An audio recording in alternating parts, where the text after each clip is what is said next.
Arrête-toi. Peu importe ce que tu es en train de faire à l'instant même, arrête-toi. Ce que je m'apprête à dire n'est pas destiné à tous ceux qui passent par ici. C'est pour toi, parce que ce que tu ressens n'est pas seulement de la fatigue, c'est un appel qui est devenu un fardeau parce que tu as essayé d'avancer à la vitesse du monde, alors que ton esprit sait déjà qu'il est en retard pour quelque chose que toi seul peux accomplir. Tu l'as ressenti aujourd'hui, une urgence étrange. Un sursaut dans l'âme. La sensation nette que même si tout le monde autour de toi continue de courir, tu aurais dû t'arrêter depuis longtemps pour écouter la voix qui te convoque. Tu portes une question que personne autour de toi ne peut répondre, parce qu'il ne voit pas l'horizon que toi tu vois.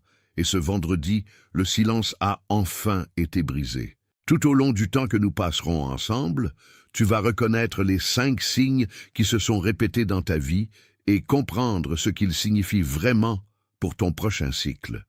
Tu vas comprendre le schéma unique qui a bloqué l'accès à ce que tu poursuis avec tant d'ardeur. Et avant que cette transmission ne s'achève, il y aura une déclaration que je prononcerai directement sur ta vie. Quelque chose que je crois être la raison exacte pour laquelle cet appel t'a trouvé aujourd'hui. Il ne s'agit pas d'efforts humains, il s'agit de reconnaissance. Tu as ressenti des vagues d'émotions soudaines, sans cause apparente, comme si une tristesse ou une euphorie traversait ta poitrine sans demander la permission. Des conversations qui semblaient normales, autrefois te paraissent maintenant creuses, vides de sens, comme si tu parlais à des gens qui habitent un plan de réalité différent du tien. Tu t'es réveillé à plusieurs reprises, à la même heure, au milieu de la nuit, avec une clarté mentale qui contraste avec l'épuisement physique de ta journée. Tu sens que, malgré tout ton dévouement, les portes restent fermées, et ce sentiment d'invisibilité a été ton fardeau le plus lourd. Tu as travaillé plus que quiconque autour de toi, et pourtant tu sens que quelque chose de fondamental n'a pas encore commencé. La vérité, c'est que cet épuisement n'est pas un manque de foi. C'est un calibrage. La distance que tu ressens avec tes anciennes connexions n'est pas de l'isolement, c'est un alignement. Cette heure qui te réveille n'est pas un trouble du sommeil, c'est une convocation. Tes doigts... Attention, vous devez vous préparer maintenant. J'ai séparé un matériel pour ceux qui sentent que Dieu parle, mais ne savent pas quand, ni quoi, et vivent dans la peur de manquer le bon moment. Le calendrier secret des élus va vous donner cette clarté. Ce sont 7 secrets du calendrier du ciel, les marques temporelles que Dieu laisse dans la vie de tout élu, pour que vous reconnaissiez les signes, identifiez la saison dans laquelle vous vous trouvez, et voyez la date que Dieu a réservée pour vous avant qu'elle ne passe. Cessez d'appeler coïncidence ce qui est un signe de Dieu. Cessez de vivre selon l'horloge du monde, pendant que le ciel parle dans un autre temps. Cessez d'attendre sans savoir ce que vous attendez. Votre saison est en train de passer, et un élu qui ne reconnaît pas les temps de Dieu arrive non préparé précisément le jour du tournant. Plus de 10 000 élus ont déjà lu les signes et ont eu la conviction qu'ils cherchaient depuis des années. Ils étaient comme vous, ils sentaient que Dieu avait quelque chose de prévu, mais ne savaient pas lire les signes. Ils vivaient dans l'attente silencieuse. Et ils ont découvert que le jour était déjà dans le calendrier. Il suffisait de le reconnaître. L'offre est ouverte seulement ce mois-ci. Accédez au lien dans le commentaire épinglé maintenant, avant qu'une autre saison de votre faveur ne passe, sans que vous vous en rendiez compte. En train de taper ces 3 chiffres sont ton esprit qui dit oui à l'autorisation que tu cherchais tant. C'est le plus petit des accords, mais c'est le plus réel. Tape 888, puis reviens immédiatement vers moi. Le problème, vois-tu, n'est pas que tu ne travailles pas assez. Le problème, c'est que tu as fonctionné à partir d'une structure d'effort qui n'a pas été conçue pour ta nouvelle saison. Tu as tiré sur des cordes qui ne sont plus attachées à rien. Tu as appliqué une fin immense sur la mauvaise route. Tu t'es sacrifié pour une scène qui n'est pas la tienne. Quand tu essaies de forcer l'ouverture d'une porte qui devrait simplement être traversée, tu consumes l'énergie qui serait nécessaire pour marcher dans la bonne direction. Tu essaies de construire sur un sol qui est déjà en train d'être préparé pour être retiré. Il y a une couche plus profonde ici. Quand tu regardes en arrière, vers les années où tu t'es tu pour entrer dans les attentes des autres, tu réalises que tu as hérité d'une posture de survie de personnes qui n'ont jamais eu l'occasion de se reposer. Tu portes le poids de générations qui croyaient que si elles n'étaient pas épuisées, elles n'étaient pas fidèles à leur but. Mais ce que tu appelles retard, ce que tu appelles échec ou stagnation, est en réalité une grande pause orchestrée pour protéger ce que tu es sur le point de récolter. Tu ne perds pas ton temps. Tu es en train d'être retiré d'un système de hâte qui n'a jamais été ta place légitime. Le temps, pour toi, n'est pas linéaire, il est réactif. Et pour qu'il réponde à ton appel, tu dois lâcher les rênes que tu as serrées avec tant de force pendant toutes ces années. Imagine un jardin qui possède une horloge invisible. Les graines ne germent pas parce que le jardinier crie ou parce qu'il court entre les plates-bandes. Elles germent quand le cycle de la saison rencontre la disposition de la terre. Tu as été la graine qui insiste pour percer le sol avant la pluie. Mais maintenant, la pluie arrive. Ce que tu ressens comme une attente angoissante est la préparation du sol pour une récolte qui ne peut être précipitée. Ta hâte est ce qui a empêché ta croissance, parce que la hâte est le langage de la peur, et tu n'as pas été appelé à vivre par la peur. Tu as été appelé à vivre par la provision. La stagnation que tu ressens est le monde extérieur qui s'arrête pour que tu puisses enfin trouver le rythme de ta propre respiration. Et cette respiration est la clé qui déverrouille ce qui était retenu. Tu n'as plus besoin de lutter contre le temps. Tu as seulement besoin de te rendre au temps, parce que le temps travaille maintenant en ta faveur. Ce qui a été différé n'a pas été refusé, cela a été préservé. Ce que tu as cru avoir perdu pendant cette période de silence a en réalité été gardé dans un grenier que tu n'avais pas encore l'autorité d'ouvrir, mais qui, à cause de cette reddition, est maintenant à ta portée.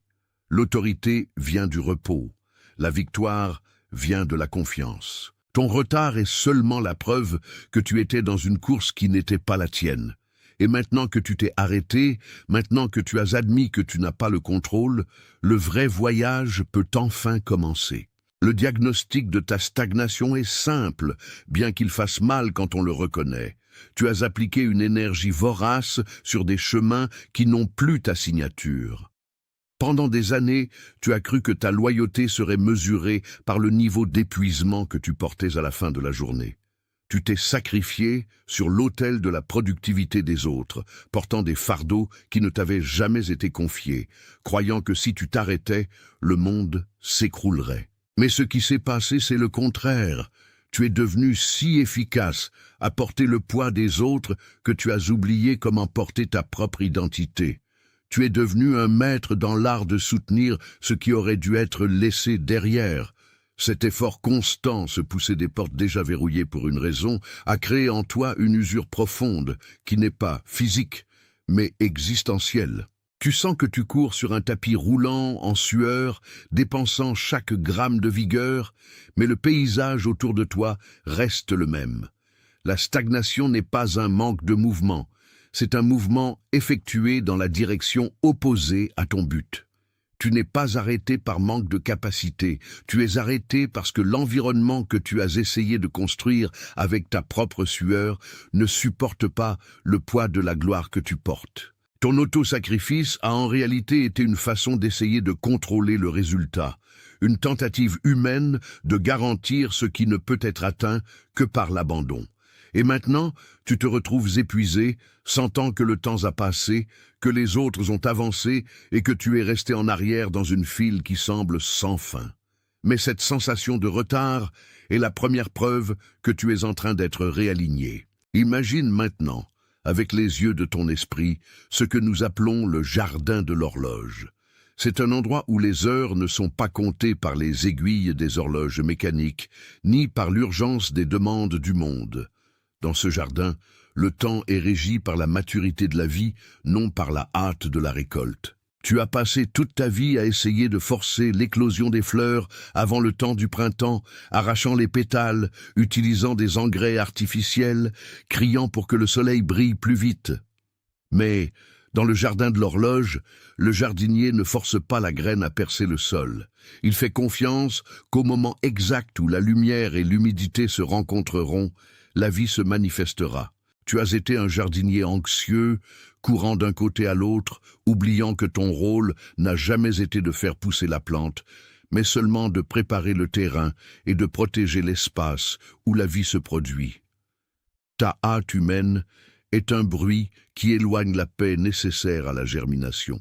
Quand tu comprends enfin que le temps de la récolte est un décret divin et non un objectif de performance humaine, tu réalises que le retard que tu as tant craint n'était que le temps de maturation des racines. Des racines qui doivent être profondes pour soutenir la magnitude de ce qui est à venir.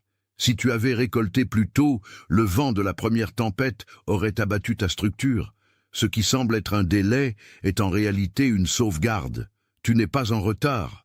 Tu es dans le temps exact de ta propre préparation et le jardin de l'horloge exige que tu abandonnes la hâte pour apprendre à entendre le murmure des saisons qui changent. Si quelque chose en toi, à cet instant précis, a fait taire ton anxiété et a reconnu que cette attente a un but plus grand, si l'image du jardin s'est enfin ajustée au vide que tu portais dans ta poitrine, tape les mots. Je suis prêt. L'acte d'écrire ces 3 mots, avec l'intention claire de celui qui se rend, est le sceau que tu apposes sur cette reconnaissance. Ne tape pas comme quelqu'un qui demande, tape comme quelqu'un qui accepte le temps qui s'ouvre maintenant. Ta reconnaissance est la clé qui ouvre la porte du jardin de l'horloge. Tape, je suis prêt, puis reviens marcher avec moi sans hâte à travers cette révélation que nous construisons. Maintenant, comprends ce que signifie la vraie solution. La solution n'est pas d'agir plus, de chercher plus de stratégies ou de trouver de nouvelles méthodes pour forcer les portes à s'ouvrir. La solution, c'est le repos, comme stratégie suprême. Quand je dis repos, je ne parle pas de dormir, ni d'arrêter de travailler, mais du repos de l'âme qui n'a plus besoin de prouver sa valeur. C'est le lâcher-prise, la relaxation consciente des tensions que tu as accumulées en essayant d'être l'architecte de ton propre destin. Le lâcher-prise est la stratégie de celui qui comprend que, quand on abandonne le contrôle, ce qui compte vraiment commence à couler vers toi.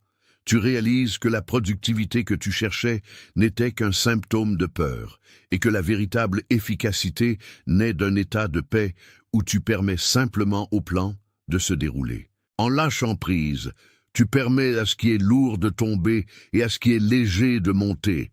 C'est comme un bateau qui, pour naviguer, doit lâcher les ancres qui le retiennent au fond de l'océan. Tu as porté des ancres d'attente des autres, de culpabilité passée et de peur sur l'avenir. Lâche, laisse ces ancres rester là où elles appartiennent, dans le passé. Tu as été appelé à naviguer en eau profonde, et tu ne peux pas le faire si tu es attaché au lit de la mer. Le lâcher-prise est ton acte le plus puissant de foi. C'est la déclaration que tu fais confiance davantage au mouvement des courants qu'à ton effort individuel pour ramer contre la marée. Quand tu te reposes, tu n'arrêtes pas ta vie. Tu permets enfin à celle-ci de se déplacer à la vitesse qui a été conçue pour toi. Ce que tu lâches maintenant, ce que tu laisses tomber, c'est ce qui n'aura plus le pouvoir de te retarder sur le chemin qui commence à se révéler. Si quelque chose dans ce processus de lâcher-prise, dans cette révélation que ton effort humain n'est pas la mesure de ta récolte, a touché la partie la plus profonde de ton être, permets à ton geste d'être un amen sans parole. Ce n'est pas un indicateur de nombre, ce n'est pas une métrique pour que le monde voie, mais un accord silencieux entre ta volonté et ce qui est révélé ici. Quand tu touches l'écran, tu confirmes que ce qui a été dit a trouvé un sol fertile en toi. C'est un sceau de reconnaissance que ce que tu as entendu n'est pas une idée nouvelle, mais un souvenir ancien de quelque chose que tu as toujours su, mais que la hâte du monde avait caché. Respire profondément et laisse ce geste être ton oui. À cet instant, tandis que tu te stabilises dans cette nouvelle fréquence d'abandon, une autre image se projette dans ton esprit. Il y a quelqu'un, une personne spécifique, qui porte un fardeau que personne d'autre ne peut voir. Peut-être est-ce quelqu'un que tu connais, quelqu'un qui a montré un épuisement constant. une fatigue qui ne passe pas avec le sommeil. Cette personne est quelqu'un qui travaille plus que tous ceux qui l'entourent, mais qui, secrètement, sent que la porte qu'elle essaie d'ouvrir reste verrouillée, comme s'il y avait une résistance invisible dans l'air. Cette personne possède la qualité de la résilience silencieuse. Elle est quelqu'un qui porte le poids du monde sans se plaindre, mais dont les yeux trahissent la soif d'un alignement qu'elle ne sait pas comment trouver. Cette personne a besoin d'entendre cet appel, a besoin de comprendre que son retard n'est pas de l'incompétence, mais une préparation du sol qu'elle n'a pas encore comprise. Envoie ce message à elle, pas comme quelqu'un qui suggère un contenu, mais comme quelqu'un qui remet une clé. Tu as été le véhicule, la personne qui a reçu en premier pour que tu puisses servir de pont à quelqu'un qui étouffe dans son propre effort. Fais cela comme un acte de soin, un ministère simple de celui qui reconnaît le prochain, qui voit la douleur de l'autre et comprend que la réponse est la même pour les deux. Ressens maintenant, dans le silence qui s'est formé entre nous, l'importance de cette remise. Tu te positionnes d'une manière nouvelle. Là où il y avait auparavant du désespoir pour des résultats, il y a maintenant la certitude de la promesse. Là où il y avait auparavant la hâte de celui qui craint de rester en arrière, il y a maintenant la sérénité de celui qui comprend le temps de la récolte. Tu réalises que le retard n'était que la protection contre une récolte prématurée, quelque chose que tu n'aurais pas eu la structure nécessaire pour soutenir si cela était arrivé quand tu le souhaitais. Tout ce qui est arrivé, toutes les portes qui se sont fermées, tous les chemins qui n'ont abouti à rien, ont en réalité été le jardin de l'horloge, travaillant en ta faveur, ajustant ton rythme pour que, quand la porte s'ouvre, tu sois prêt à habiter le lieu qui est déjà tien. Avant que ce moment de reconnaissance ne se termine, et avant que tu ne retournes au rythme de ta journée, je veux que tu t'ancres dans la vérité de ton identité. Tape les mots. Je suis l'élu. Ne le fais pas comme une demande, ni comme un espoir lointain que tu essaies d'atteindre. Tape-le comme une confirmation d'autorité. L'accord qui s'est formé entre ton esprit et la voix que tu as entendue pendant ces minutes n'est pas un événement passager. C'est le fondement sur lequel ta prochaine saison de vie sera construite. En écrivant, tu déclares que tu acceptes ta place, que tu reconnais ton appel et que tu ne te sens plus déplacé, parce que tu as enfin compris que celui qui est appelé ne se perd pas, il attend seulement le temps d'être manifesté. Tu es engagé envers le but qui a été dessiné avant même ta naissance. Tu es commissionné pour vivre cette vérité sans regarder ce que les autres accomplissent, parce que ta mesure n'est pas la leur. Tu es envoyé pour apporter la paix là où il y a de l'anxiété, pour apporter la clarté là où il y a de la confusion et pour être la preuve vivante que, quand on abandonne la hâte, la vie commence enfin à fleurir au bon moment. Tu marches maintenant avec l'autorité de celui qui n'a plus besoin de courir, de celui qui n'a plus rien à prouver à personne, de celui qui sait que sa valeur est intrinsèque, inébranlable et éternelle. Tu es l'expression d'un plan qui n'échoue pas, et pour cela tu peux marcher la tête haute, les épaules légères et le cœur absolument ancré dans la certitude que ce qui a été, ce qui est et ce qui est à venir sont tous sous la garde de cette même main qui t'a amené ici aujourd'hui. Tout ce que tu as porté pour arriver jusqu'à ce moment n'a servi qu'à te préparer à la maturité de celui qui comprend maintenant l'importance du repos, la stratégie du lâcher-prise et la sagesse de l'attente active. Ta vie, à partir de ce vendredi, ne sera plus mesurée par la quantité d'efforts que tu fournis, mais par la qualité de l'écoute que tu consacres à ce que ton intérieur sait déjà être vrai. Tu as trouvé ton rythme, tu as trouvé ta paix, tu as trouvé ta place. Et désormais, chaque pas que tu feras sera un pas de quelqu'un qui sait exactement où il va, même si le chemin est encore en train de se révéler, parce que tu fais confiance au guide qui habite ta poitrine. La hâte a cédé la place à l'espoir, et l'espoir a cédé la place à la certitude. C'est dans cette certitude que tu te lèves. C'est dans cette certitude que tu te meus, et c'est dans cette certitude que tu permets enfin à ta vie d'advenir, sans que tu aies à la forcer, parce que tu comprends maintenant que ce qui est tien a déjà été préparé et que le temps de le recevoir est le temps de Dieu et non le tien. Ce que tu as ressenti n'est pas le poids de la défaite, mais l'inconfort d'une armure devenue trop petite pour la taille de la mission qui t'a été confiée. Tu as essayé de combler les lacunes avec du travail, avec un effort redoublé, avec la tentative de contrôler chaque variable de ta journée, mais cette veille constante n'a fait que masquer la voix qui essayait de te dire que le temps de lutter contre le courant est déjà passé. Il existe un niveau de maturité qui ne s'atteint que dans le silence de la reddition, quand tu comprends enfin que ce n'est pas ta hâte qui dicte l'arrivée de la récolte, mais la qualité du sol que tu as cultivé dans l'attente. Pendant que tu courais pour atteindre un horizon qui semblait s'éloigner à chaque pas, ton intérieur se préparait, couche après couche, à ne pas se briser sous le poids de l'abondance qui approche. Il n'y a pas de retard dans ce qui est guidé par une sagesse qui transcende notre vision limitée. Il n'y a que le temps nécessaire pour que ta structure supporte la magnitude de ce qui est à venir. Ce que tu appelles attente est en réalité la construction de tes fondations. Chaque jour où tu as pensé perdre du terrain a été un jour où tu as gagné en profondeur. La vie ne te refuse pas ce que tu désires. Elle t'épargne de recevoir avant d'avoir la capacité de soutenir ce qui t'appartient par destin. Cesse de regarder sur les côtés, vers le rythme de ceux qui semblent être arrivés les premiers, et tourne ton regard vers l'œuvre qui s'accomplit dans ton jardin secret, là où les racines poussent loin des regards, préparant le soutien pour un épanouissement qu'il sera impossible d'ignorer. Ce mouvement de retour au centre n'est pas un recul.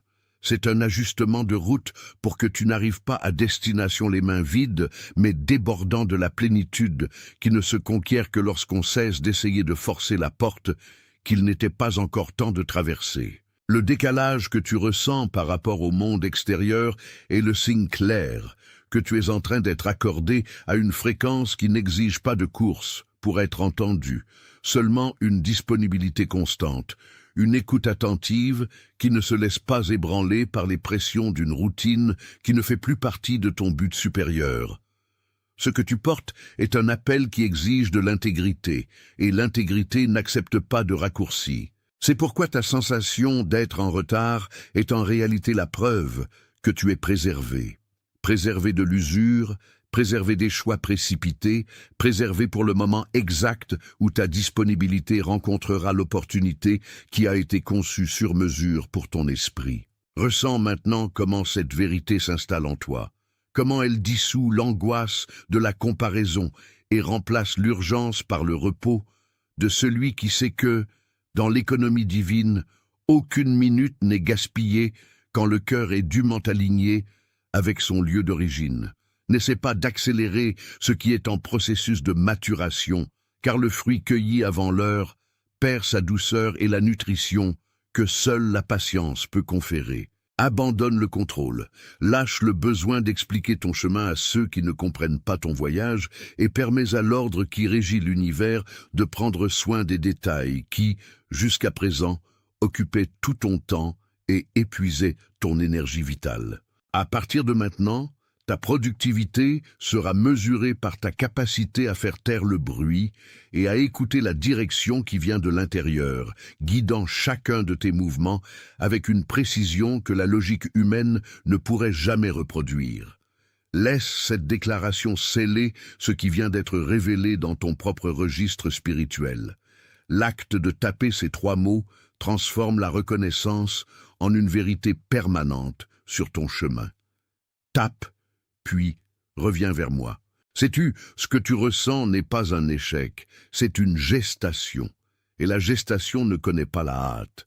Si tu sens que tu portes un fardeau que personne d'autre ne voit, si tu travailles au-delà de l'épuisement tout en observant des portes qui s'obstinent à rester fermées, je sais exactement ce que tu vis. Il y a une personne dans ta vie, quelqu'un que tu connais bien, qui a besoin d'entendre ce message aujourd'hui. Quelqu'un qui manifeste un calme étrange, qui porte une fatigue qui n'est pas physique mais d'âme, et qui a essayé de garder le sourire tandis que le monde exige un rythme qu'elle ne parvient plus à suivre. Le visage de cette personne est apparu dans ton esprit à l'instant, pendant que je parlais, n'est-ce pas? Envoie-lui ce lien, pas comme une recommandation banale, mais comme une remise. Ce qui t'a été révélé aujourd'hui ne t'appartient pas seulement.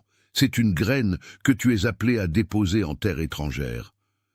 Regarde ton chemin avec un regard neuf. Ce que tu appelles un retard n'est que ta préservation. Tu n'as pas été oublié. Tu as été gardé pour une exécution qui exige la maturité que seul le silence a pu t'offrir. Si cet instant a confirmé ce que ton esprit savait déjà, laisse ton like être ton amen sans parole. Pas comme un enregistrement de métrique, mais comme un accord silencieux que ce qui a été nommé ici est la vérité de ton moment présent. Pas comme un souhait, pas comme un espoir lointain. Tape-le comme une confirmation. L'alliance qui s'est formée entre ton écoute et la voix qui t'appelle, tu la porteras à travers les prochains cycles de ta vie. Tape lentement. Ressens le poids et l'autorité de ces mots, tandis que tes doigts accomplissent le geste. Tu es engagé, tu es commissionné, tu es envoyé. En cet instant précis, aux quatre coins du monde, d'autres reçoivent le même appel et vivent ce même réveil, exactement comme toi. Tu fais partie d'un mouvement qui ne cherche ni les projecteurs, ni la reconnaissance publique, et c'est précisément pour cela qu'il est inébranlable et vrai. Attention, vous devez vous préparer maintenant. J'ai séparé un matériel pour ceux qui sentent que Dieu parle, mais ne savent pas quand, ni quoi, et vivent dans la peur de manquer le bon moment. Le calendrier secret des élus va vous donner cette clarté. Ce sont 7 secrets du calendrier du ciel, les marques temporelles que Dieu laisse dans la vie de tout élu, pour que vous reconnaissiez les signes, identifiez la saison dans laquelle vous vous trouvez, et voyez la date que Dieu a réservée pour vous avant qu'elle ne passe. Cessez d'appeler coïncidence ce qui est un signe de Dieu. Cessez de vivre selon l'horloge du monde, pendant que le ciel parle dans un autre temps. Cessez d'attendre sans savoir ce que vous attendez. Votre saison est en train de passer, et un élu qui ne reconnaît pas les temps de Dieu arrive non préparé précisément le jour du tournant. Plus de 10 000 élus ont déjà lu les signes et ont eu la conviction qu'ils cherchèrent depuis des années. Ils étaient comme vous, ils sentaient que Dieu avait quelque chose de prévu, mais ne savaient pas lire les signes. Ils vivaient dans l'attente silencieuse, et ils ont découvert que le jour était déjà dans le calendrier. Il suffisait de le reconnaître. L'offre est ouverte seulement ce mois-ci. Accédez au lien dans le commentaire épinglé maintenant, avant qu'une autre saison de votre faveur ne passe sans que vous vous en rendiez compte.